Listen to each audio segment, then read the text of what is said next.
we won the possession battle by 10 minutes. We outgained them again. There's been 17 games that have traveled cross country in the Big Ten. The away team has only won 3 times. You can't make mistakes like we saw on Saturday and expect to win when you're traveling 2,000 miles. The silver lining is I still haven't had a game 7 weeks in, playing some pretty good defenses, playing on the road. I still don't think we've been like outmatched on the skill position. I agree. All right, dog fans, before we hop into the show, don't forget to hit that like button and subscribe to the channel. It really helps us out, and we appreciate the support. Thanks to our sponsor, Simply Seattle, we'll be picking out one lucky new subscriber to win free Washington Huskies t-shirt and hat. To enter, just subscribe, drop a comment below letting us know that you've done it. You can be out there flexing that new Husky drip, that new Husky swag in no time. Plus, don't forget to check out Simply Seattle's QR code at the bottom of the screen, which will take you directly to their website for all your Washington Husky apparel needs. Good luck. Go Dogs. Thank you for everything. Welcome to the Dub Dub Podcast. I'm your host, Mike Flaunt. We're reeling after a 40-16 loss to Iowa. I got my guys Izzo and Noah with me. Fellas, this is becoming too much of a mainstay. This is our 3rd loss. We didn't even get close to this last season. How are we feeling after just getting drummed by Iowa out there in Iowa? Izzo, start me off. I'll just get right into it. You were kind of hamstringing yourself all game by giving them possessions that they can score easily in. And then, by this time the second half rolls around, the run defense especially looked tired. They weren't like the guys up front weren't not getting pushed, but it looked like they were not moving laterally how you want them to, especially against a guy like Caleb Johnson. Like, he's dangerous and patient enough to pick holes, and there were holes to be had. You know what I mean? And I think the linebackers are called upon in our defense to do a lot, and they weren't given any favors. And I was a little bit surprised by how effective they were through the air. Their run set up the pass better than I expected it to. And I think they kind of went over the middle of the field a little bit more instead of trying to attack the corners on the outside, and kind of went more towards the slot.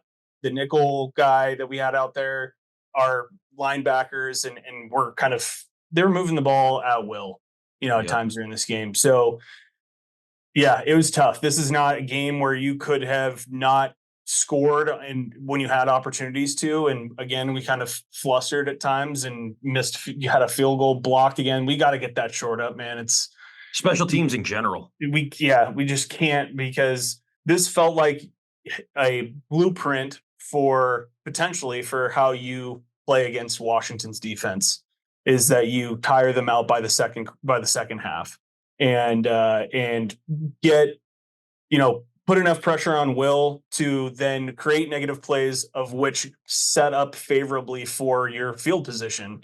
And that's exactly what they did. So yeah, those are kind of my just high level thoughts. We won the possession battle by 10 minutes. We outgained them again. So this is starting to become a trend. They're like you said, they're special teams, like with the punts, they're, field goal kicking 4 for 4, 1 from 51. Like, that's just a piece that we're missing right now. And it showed on the stat line. It showed at the end of the game in the point differential. So you were right. We gave them 3 real short fields that they ended up scoring on. So you're not wrong. Noah, what do you think? This is a game, man. It's a welcome to the Big Ten moment. It's a picture, man, of college football, not just today, but this is college football. Is you can actually play okay, and all of a sudden a couple little things go not your way, or you allow the other team to do things, and all of a sudden you lose a game 40-16 and you're down 30 before you even know it. And it's weird that it was against Iowa. I know. That they would drop the 40 spot. Oh, bro. You and everybody else was shocked. Should have picked over. Dude, on the road across the country, it's just, you look how this game unfolded, and especially the first 3 or 4 possessions, and we give them the ball, we hold them 3 and out, we go 14 plays, 7.5 minutes, and we go penalty, and then we get a blocked field goal. And they come down, completely take momentum. They score, they go 9 plays, 80 yards, they score a touchdown, and we come right back. We got a little boxing match, throwing blows. We come down, score a touchdown on another 14 play, 7-minute drive. And then we hold them on a punt, and then we fumble. And it's just like, man, I think what you guys said, I think we gave them the ball 3 to 4 times inside their own 35, 36-yard line.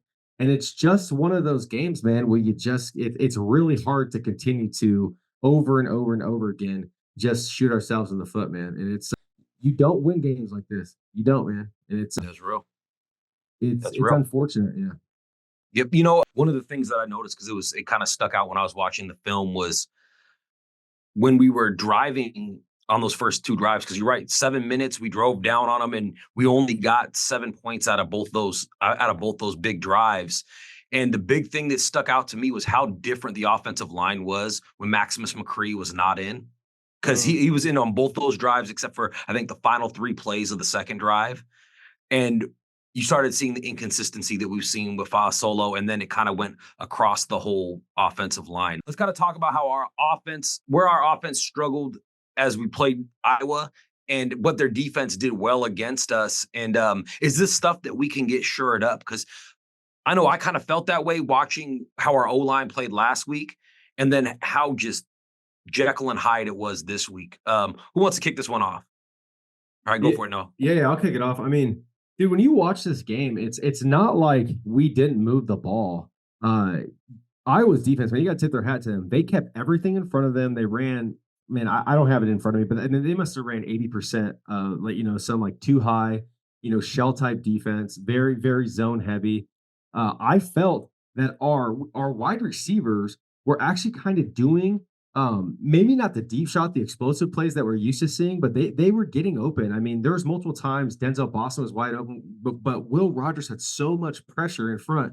And as you saw the game kind of open up and develop, the defensive coordinator for Iowa, man, he really saw, I can get pressure on Will Rogers with 4 guys, so I can just drop all 7, and good luck beating any type of defense, and like that. And Iowa did that, man, and it took us out of our game pretty quick, man. If we weren't in front of the sticks, you quickly saw that 3rd and 8, 3rd and 9, we just didn't have enough time to get the ball out. And we talk about what does a recipe look like, going forward. What are these next 5 games?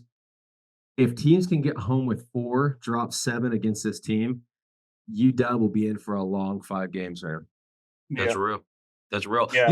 It's crazy that you say that, because when we were all texting during the game, and Izzo, you were saying that you felt like the receivers weren't getting open.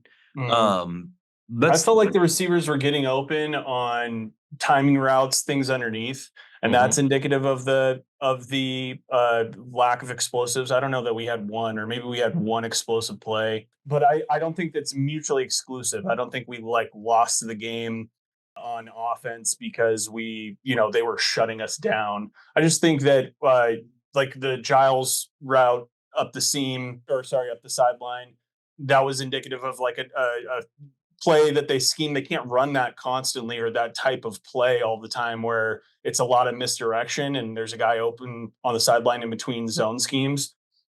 To Noah's point, it starts up front. And I think we were 5 of 15 on 3rd down. You're not going to win games going 5 of 15 on 3rd down, even when you outgame the team that you're playing. Dude, especially on the road too, man. I don't think people are understanding. I mean, welcome to the Big Ten isn't just like welcome to the Big Ten, like that's the patch on our chest. Welcome to the Big Ten is everything about having to travel cross country. There's been 17 games that have traveled cross country in the Big Ten. The away team has only won 3 times.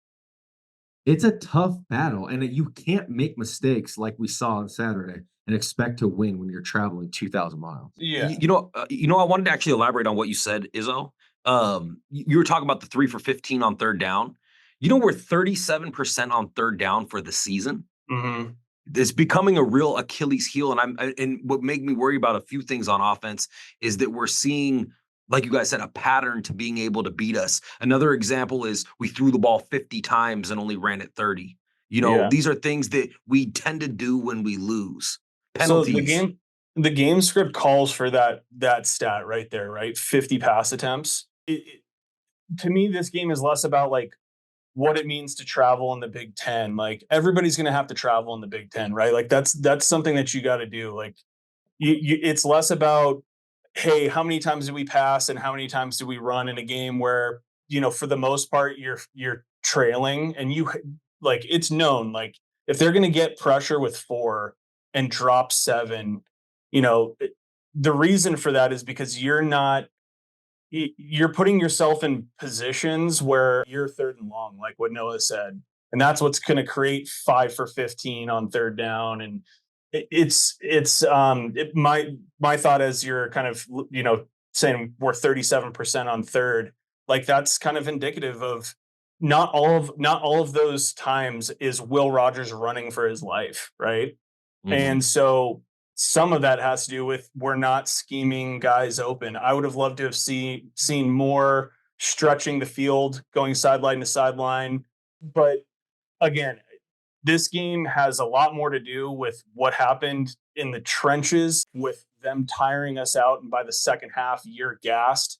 And, I think a big factor is McCree. I don't know what he ended up with on the injury side. I think you said maybe a wrist or hand, Mike. Is that? Yeah, I think it was a wrist or a hand. That's what I was watching Jed Fish's Yeah. press conference today, and he said something about that, and they're waiting to see what's going on with him. Yeah. So I'll just kind of give you like here's a key point of focus for us here is that on offense, Washington, we went 34 pass attempts, 34 catches, right? Or excuse me, 50 pass attempts, 34 catches, 0 explosives.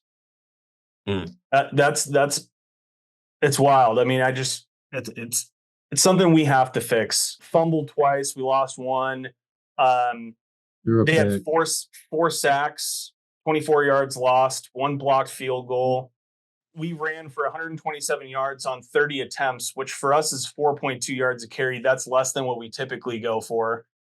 There's a lot of ways you can cut it to say, here's why we lost the game. It's not mutually exclusive that it's just the receivers not getting open, and it's just that Will Rogers is running for his life all the time. I thought, if anything, that our lack of passing efficiency did have to do with up front. It's just I also did not see that receivers were getting open very much. Okay. Okay. It's crazy when we're talking about like passing efficiency and everything. Jed Fish was trying to give the team a spark and he brought Damon Williams in probably more than we've seen him all year. He went for 12 for 16 for 71, a touchdown, and had the best QBR of the 3 quarterbacks that played in there. And you're starting to hear a bunch of Husky Nation kind of rumbling for Damon. One of the things that I happened to notice was I noticed Will, when he gets put off his spot, he has a hard time getting the arm strength to hit his receivers. And I noticed with Damon, he seems to be a little bit better on the run. Do you guys think, this is something that I was thinking in my head, do you guys think though that if we can't pass block, do you think we are better in a position with somebody like Damon running the offense? Or do you think we should stick with Will Rogers? You know what? I'll start with and then go to you, Izzo. What do you guys think? Yeah, it's just. I'll say this first, and I'll answer your question. I mean, anytime someone has 13 touchdowns and 2 interceptions, I think he has 2 fumbles lost on the year. So I mean, 4 total turnovers. It's really hard to bench him. But to answer your question, obviously being able to extend plays, get outside the pocket, throw on the run is something that Damon can do, tenfold probably over Will. Will is a little bit slippery too. So I mean, it's not like he doesn't have that ability. But one thing I do want to say really quick is, so do you know that Will Rogers averages the most passes under 2 seconds in the Big Ten? So Mhm. he gets the ball out extremely quick. I actually think that's probably game plan. I think we want to stay Yep. in front of the sticks. I think we want to hit those short Giles Jackson, Denzel Boston quick slants, Hunter right over the middle. I mean, I think that's ideally what we're looking at. And I think that's when Will is successful. So when you're starting to get into positions of 3rd and 8, 3rd and 9, I think that's why you've seen us lose certain games, or a game like this kind of gets out of hand, is because we get into too many 3rd and 8, third and 9s. Okay. Izzo, what do you think? I wouldn't pull Will. I would continue to do the things that you're doing right now. I don't think you change up the quarterback at this point. Couple of reasons. One is like I know that Demond has had he's not been called upon to quarterback an entire game yet. So you have to take that into account. It's a great point. You know, like we haven't seen a ton of like one-on-one, there's a guy in coverage and Damon throws a perfect ball type thing. Like most of the time guys are open, and maybe some of that has to do with him about, extending plays. But to Noah's point, like Will had another one in this game where he should have gotten sacked and he spun out. It looked beautiful. And then he extended the play, so I don't think that's not going to get you from losing this game to winning it. You know what I mean? Like, had Damon played the whole game, do you think that you would have won this game? The answer is probably no. No, absolutely Yeah. not. So therefore, you don't rewrite everything you have to do. There's so much more that goes beyond like how you practice every week, how you prepare every week, that you don't see just by flipping the switch. Like you just don't. We're not there yet. We're not at that point yet. Damon is the QB of the future. I think we all fully are bought in and can't wait to see that. But I think that's such a valuable and great point. When he comes in the game, it's always gadgety because the defense is like, Will Rogers, that's what we're on. That's our game plan. And all of a sudden you bring Damon in and he runs, RPO, whatever, something, it creates opportunities. Exactly. But and so he always has this like high leverage position. But what about a full drive of 12 plays? What about a full game of 80 plays? Yeah. What does that look like? That preparation, is he there yet? And I think, is he not there? I'm not going to say that's the case. I just think Will is a 5th, 6th year type player and still gives you that full blown leadership aspect. And I think everyone respects the hell out of Will Rogers too. And Will Rogers is a gamer, man. Like, we didn't lose, to Izzo's point, we didn't lose this game because Will Rogers was the quarterback. Yeah, exactly. Yeah. So that's what we would tell Husky Nation right now. Because like I said, there's a lot of anger right now at the way the game played out. And I've seen a lot of it aimed at Will. And I don't necessarily think it's all on. It's not all on point, but I also think there is definitely some moments where you saw where, hey, he has a slightly stronger arm. Maybe he extends a drive, some little things like that maybe Damon offers. You know what? I was talking with my brother about this. If what Will does between the 20s is everything that you hope to get out of a quarterback. It seems like when we get in the 20s, we start sputtering a little bit. What if we ran Will between the 20s and brought Damon in the red zone? Because he does offer that extra, that extra element that we have a little bit less of with Will. I mean, do you think that? I think they do some of that now. Like, I think I would just say there's no. It feels like if you could just turn a switch and be like, yeah, just throw Damon in there the all game or whatever, put him in as soon as you cross the 20-yard line, put him in. It's like that sounds good as you say it, but there's so many more layers that you have to dig into. I also, like I said, I kind of think we do some of that now. Like at least the last couple games, it seems like Damon does come in the red zone.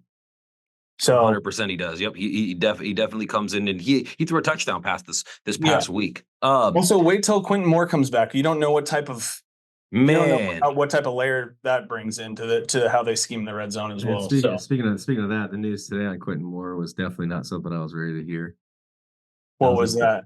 Oh, just that he ended up having a more severe MCL sprain than they thought he did, and now like a red shirt / gray shirts on the table. Yeah, I saw that as well. Do we have any news on Otten as well? Because I know he hasn't seen the field at all season. I don't think he's going to play. No, gun to my head, no. The other thing is, and I'm not going to sit here and say the game's going to be different, this Iowa game, but don't sit here and think that not having Durfee and Javon Parker in this game didn't absolutely kill us. Definitely has. It's definitely made the middle of our defense a lot softer. That is something that has been evident. I don't know, like, not to cut in here, but I thought that the middle of the defense, like, there was the goal line stand on 4th down. We made the stop. Like, I don't think it's soft isn't the right way to put it. I agree with you. So it's going. Horizontally, they don't move as quickly. Like Durfee provides a different threat off the edge, a little bit more strength. It's not as. I wouldn't just put soft on it. See, I was almost gonna go like, I don't know if soft is the right word, I just think you lose that depth piece, man. I mean, having a legitimate big body like Javon Parker making all those plays, shuck shed, get rid of an offensive tackle and make a tackle for loss on the interior. It's not that Bandis. I mean, Bandis did it, I think, twice in the game, or at least once. Valdez did, those guys didn't play bad. It's just, dude, going 50, 60, 70 plays in a row is, dude, it's tough, man. Yeah. It is. It is. Yeah, go ahead. I was gonna say we kind of like I've already shifted into the defense, but let's focus a little bit here now on the defense and how their offense attacked us because we knew what was coming. We knew their running back was going to get the ball a ton and they were going to run it at us. And it seemed like early on we had figured out a way to slow them down a little bit, and then they just kept wearing on us. And as we got tired and more tired and not putting up points, you just watch the dams break and they kind of just flooded us. Which one of you guys wants to kick off? How you feeling about the Husky defense and Stevie B right now? I'll say this piece. A lot of people were hitting me up like Kyle Monungai, Mullings and Edwards at Michigan, and then Caleb Johnson here at Iowa. Before the game, they're asking me like, is this just kind of the same type of running back? Is this the same type of players? Caleb Johnson might not have that legitimate 4.4 speed, but dude, I mean, is he not an NFL Sunday prototypical back? Ready right now. Dude, he's ready to go. I mean, he's a top 120 pick, in my opinion, in an NFL draft. And for a running back, that's kind of a big deal, right? I mean, the running back's kind of getting late, but dude, he's a special player. And you know what his best quality is as a running back is he's a finisher. Everything is forward. Everything is that extra yard, extra 2 yards. To talk about the D line and our linebackers, interesting enough, I'm not sure that, Bruner and Zoe, I don't know if I would say they played terrible.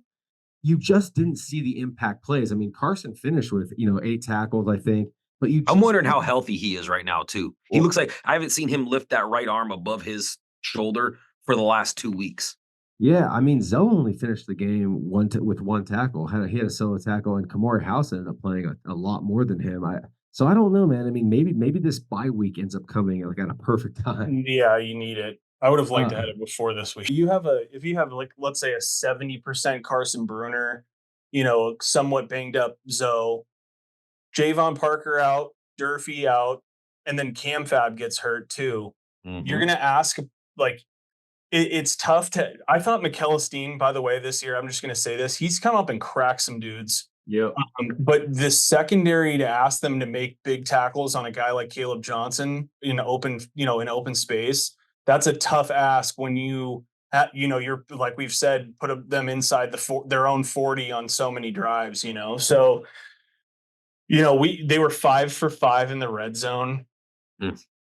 I mean, you could pretty much just say that stat, and it's like you literally are not going to win if that happens. Caleb Johnson had 166 rushing yards, 22 yards receiving, 188 yards total. I want to look at like the rushing efficiency stats on defense for us. That's kind of been the way that teams have attacked us a little bit, and it has something to do with the teams that we played being that style, but. This is the 3rd game in a row, like we said, going into this game, where you're playing a Big Ten bruising physical offense. It's just a lot to ask for. My point in all this is it's a lot to ask of your secondary to make those stops when so much of your front 7 is hurt. No matter how much you rotate. I thought it was going to be like a key cog for how we were going to win this game. And to Noah's point, we didn't even play that terribly, like unbelievably bad type of situation. But that's too many losses. That's too many losses in the front 7 to be competitive against this physical of an offensive line, which was dominant in a lot of points in this game. I'm not just saying from like not allowing push because we got a lot of push, but keeping guys in lanes and I mean, it's going to be an uphill battle.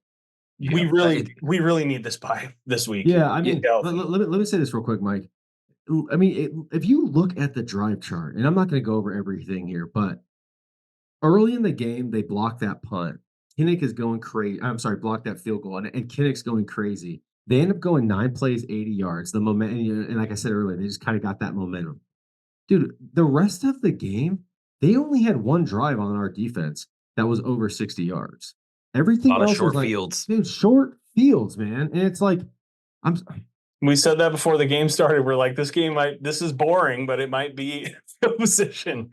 Well, with the hardcore It's thing probably the is, biggest factor. is that because it seems like on the road, the little details we seem to miss them sometimes, and That's what I'm saying. it That's creates a great point, Mike. it creates this lack of consistency. You know what is a perfect example of this? In all three of our losses, right before halftime in the last 2 minutes, we've given up a huge chunk play that results in points they shouldn't have got. There was 40 seconds left on the clock when Iowa got the ball. We give up a 67-yard run or something to the running back, and they end up kicking a field goal and go up, and they're up.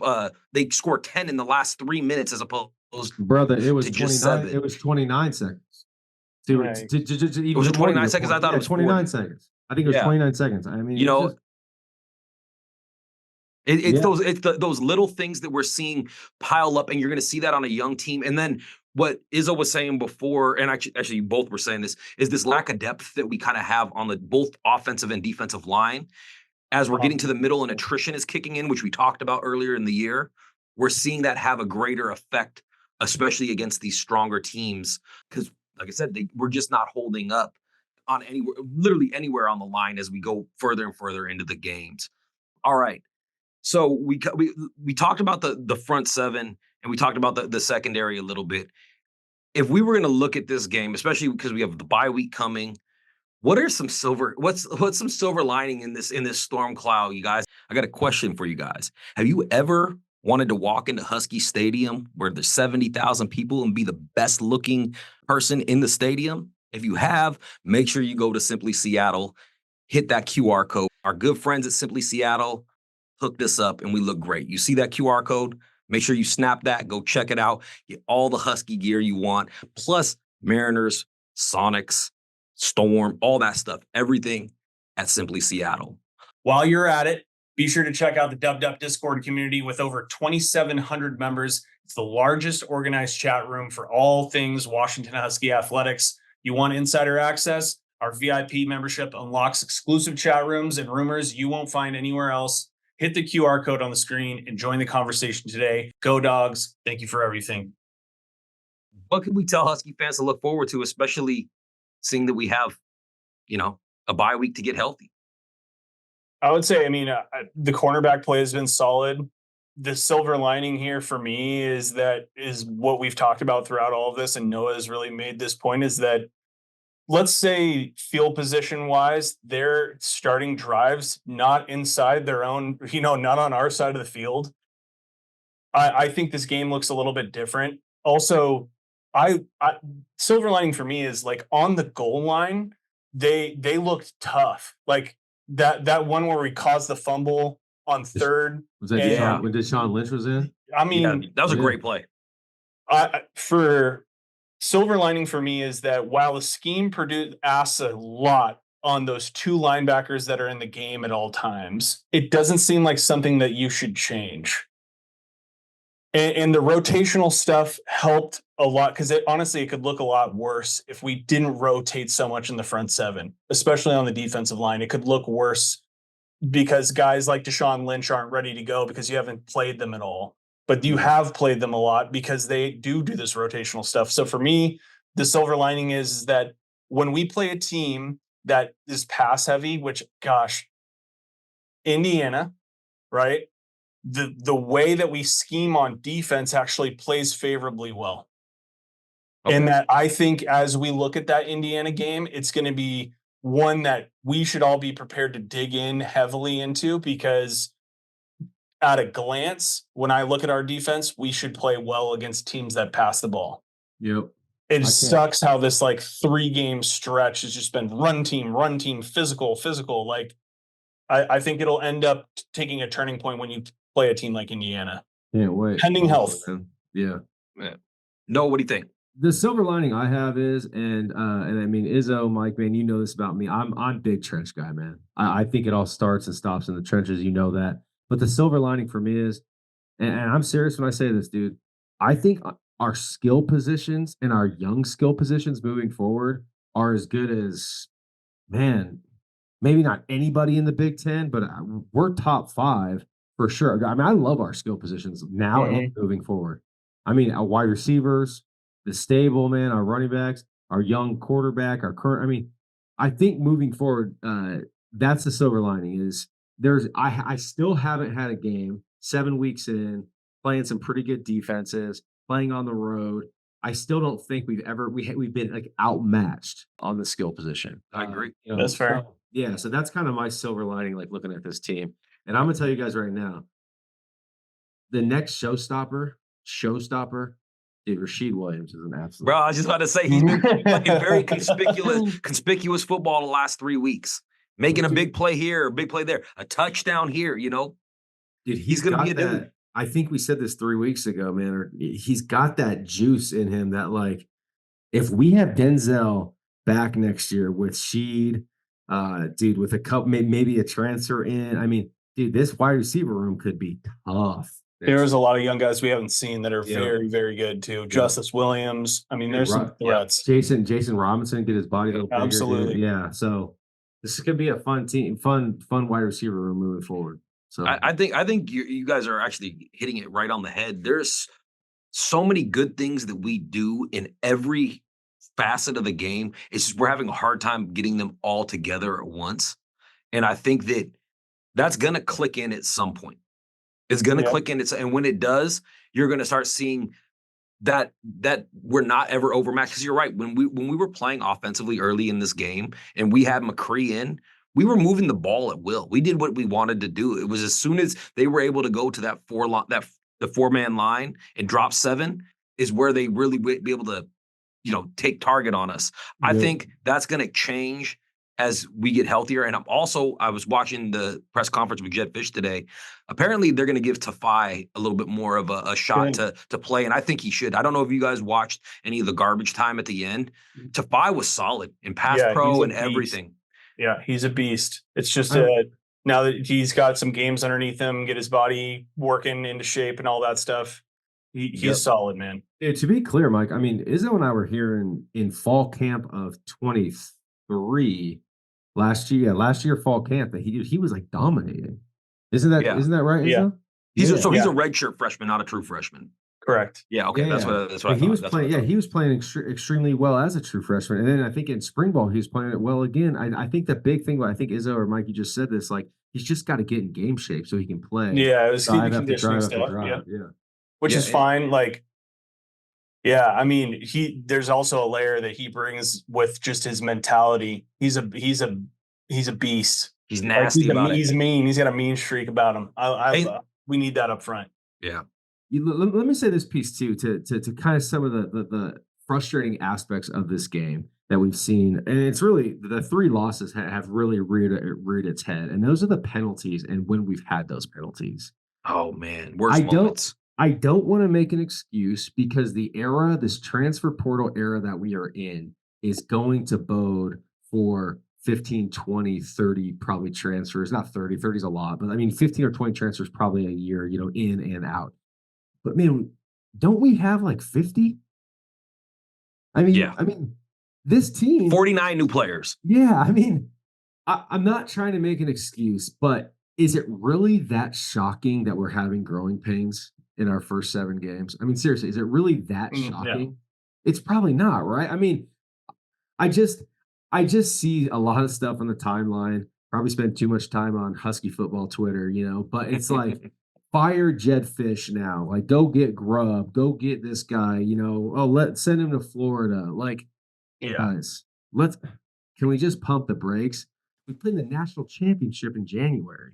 Like, I'll get off my soapbox, but dude, I think that's what actually it is that we're in such a unique situation. When was the last time a guy that went to a national championship left his head coaching job to go somewhere else, and 50 of the players that were on that roster left, and then a coach having to come and take over? I mean, he's in uncharted territories, and as a fan base, we were way up here. Now we're sitting down here and we're like, what this ain't what Husky football was last year. And I think the way to judge it is scheme and development. And ask yourself, has he had an opportunity to develop? For the players that have come, because the scheme, I haven't heard anybody griping about the scheme for the most part, outside of them wanting to get Jonah Coleman the ball more, but that's not really relevant to this conversation. Like, I don't think we win this game if we give Jonah Coleman the ball more. So like the red zone stuff, I think there's a legitimate gripe, but it's gotten better. It's gotten better in the red zone. I will say that. So I'm right there with Noah. You're nowhere close to that point. Yep. You got to cut him some slack here a little bit. Like the offensive line, for the most part, in the scheme has been getting the ball out quick, and the offensive line has performed better than I think a lot of people would have expected. I mean, a lot of people were picking us to win 5 games, and we should win. I recognize that there's some of this penalty stuff, like Noah had said. That's not stuff that you necessarily are like. I don't know. We should be 5 or 6 wins right now. Yep. Be 6-1 or 5-2 if you want to cut it that way. And are people calling for jobs if a 5-2 coach who's replaced half of his team after a natty run? Like it's never been done before. The interesting thing is after the Michigan game, it wasn't like Dog Life Izzo or at Noah Garjul or at Mike Flunt on Twitter were the only 3 people in America saying this team could and should probably be 6-0. Dude, the national guys, Cowherd, Platt was saying Platt. I mean, all those guys were saying, yeah, I mean, if you look at the games and how they developed, how the games unfolded, you lose the Washington State game, and everyone goes, wait a minute. They had 16 penalties, and 6 of those gave Washington State first downs, and they still had the ball on the 1 yard line. And unconverted third downs. Exactly. Yeah. And they still had the ball on the 1 yard line to win it. Oh, the Rutgers game, they outrushed or gained them by 200 yards. 200 yards. I mean, guys, we can sit here and go shoulda, woulda, coulda. But to look back on, hindsight is 2020 and go, we've had a lot of growing pains. Yeah. No crap, man. 49 new players. That's probably what you're going to have.